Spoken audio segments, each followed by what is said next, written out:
What's up, everyone? This is Kido. You're watching PeepThis TV live here in Southbridge, Massachusetts, where we're here visiting our friends Columns of Knowledge for the Inception Party featuring MustDie.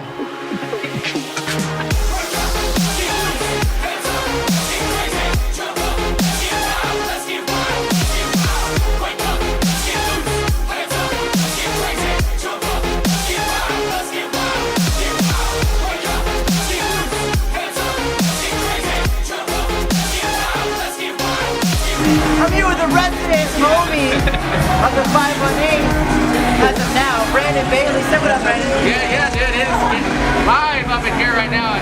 MustDie hasn't even gotten on yet. MustDie hasn't gotten on. Hasn't even gotten on yet. We've only been here for 10, 15 minutes. People are out here clubbing, spinning, boys, getting down already.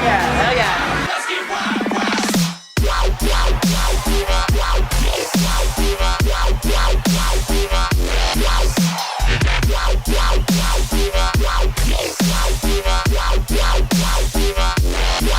What's up, everybody? This is Kido from PeepThis TV, and we are sitting down with Lee from MustDie. Say what up. What up? I'm Lee from MustDie.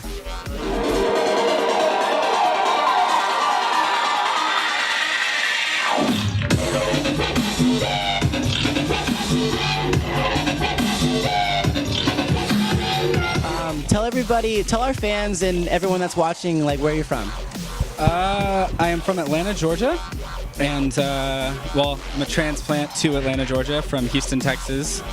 So it's definitely a good place to be right now, and that's where I'm from. That's where I'm from. That's where I'm from.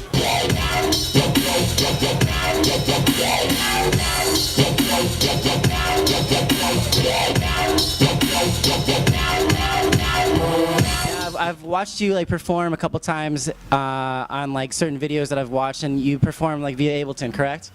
Not anymore. I switched over to CDJs on Serato a couple months ago, but Ableton is definitely an awesome alternative to that, more freedom. But I just felt like doing more stuff on the fly, and that's kind of hard in Ableton. So lately I've just been doing like freeform sets, which is cool.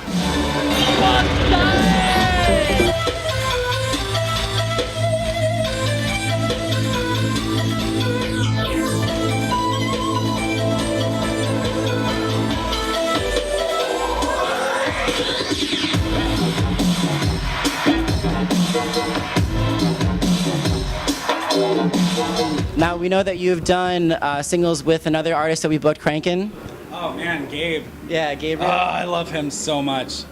Can you tell us a little bit about how Tokyo Police Club came about and like how you started making it? Oh, dude, that tune came about. Gabe had made like a couple of loops of like really cool melodies, like 8-bit melodies, and like of course that's right up my alley. So I was like, yo, let's do this. Like send this over. We're gonna work on it. And eventually, like, he sent me like all these little parts, and we put them all together, and they sounded cool. And I added a couple of parts, and then like the song was done within like 30 minutes.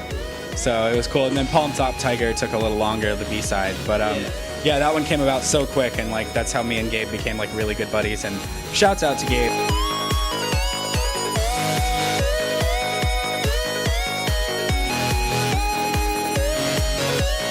Tell us a little bit about your roots of music, like how you got into where you are today. So many roots. It's like a forest, rather. I was raised on like hardcore punk by my stepfather, and then there's like Rush from my real father, and there's like grunge, and then like 80s alternative from my mother, and then like somewhere in there I got really into trance, and like love like got into electronic music, and like The Prodigy especially, like not trance but like The Prodigy took a big part in my like of trance because it was just electronic, and as a child I didn't know the difference. Yeah.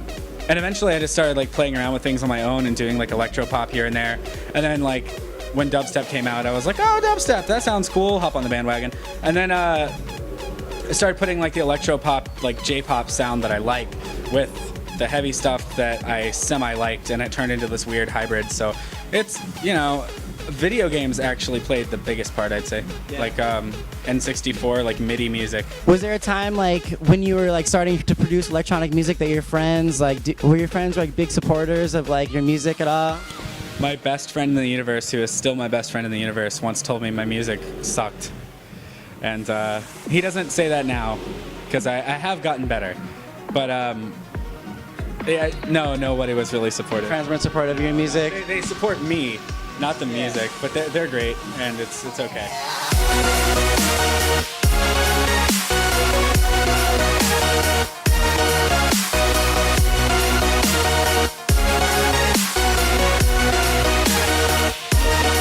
I can breathe again, I can see again, I can feel how it feels to be free again. I can dream again, I believe again.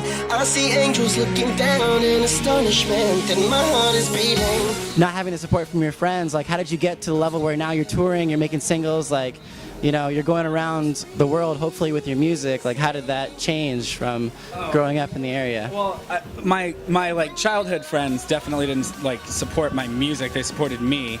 And then after moving to Atlanta, Lake Castlevania definitely like picked me up, and we started like writing together a lot and working on stuff. And he put me on this party. It was called Fuck Yes. It's like my favorite memory in history was that party. And we just started doing that kind of stuff. And then like people like J Rabbit, and now like Bro Safari, Computer Club, especially Computer Club, Skrillex, Kill the Noise, all those guys have just been so positive to me and like so cool.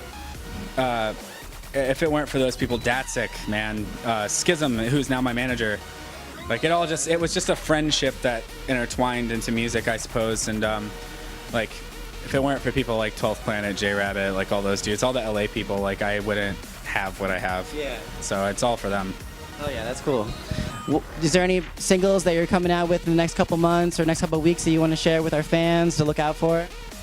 Keep an ear out. I have some surprises. Nothing I can formally disclose as far as label or format, but there's a literal shit ton of new music coming out. I've been working like non-stop. I haven't slept, if you can't tell.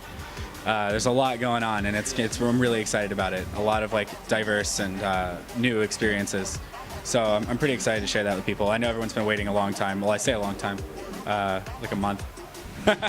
Before we like get to the tail end of the interview, I want to ask you, what do you like more, like playing for festivals, like big crowds, or you like playing like tight-knit clubs, like sweaty environments? Like what do you like the most?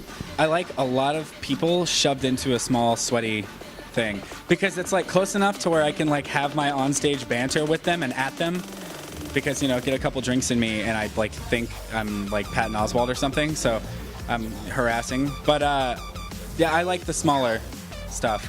Bigger crowds tend to lose interest in what you're doing halfway through. Yeah. But smaller crowds, when they don't have anywhere to go, like they're just kind of stuck with you while you're stuck with them. It's great. Yeah. It's great. It's a better energy, I think. Like I'm really excited to play out here. It seems quite like intimate, which I'm really into. Yeah. Definitely. I think it'll be cool. Very warehouse, like underground ravey feel, right? Yeah, I want to play like nothing but like old school drum and bass. I won't, but I want to. Yeah. Be cool. Do you have anything that you want to tell our fans, like before, like now it's like the tail end of the summer into the fall, before like the new year? Anything to look out for? I